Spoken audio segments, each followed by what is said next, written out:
Hi guys, today I will be explaining how to find emoji in Clipchamp. This process is really simple and easy. The first thing is open your application and open a project in which you want to find emoji. The next thing you have to do is take a look on the left side of your computer screen.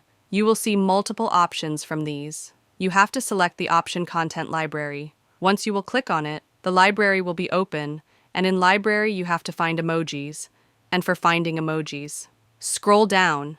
And here, you can see the option of stickers. Click on it to expand it. Now you will see multiple stickers which are available, but these are not the emojis. Scroll down, and here you can see the option of emojis.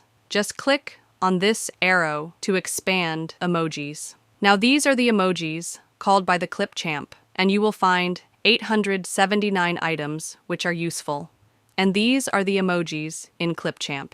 Now use it as you want by clicking on this plus icon. Once you will click on it, it will be added to your timeline, and it was the way by which you can find easily.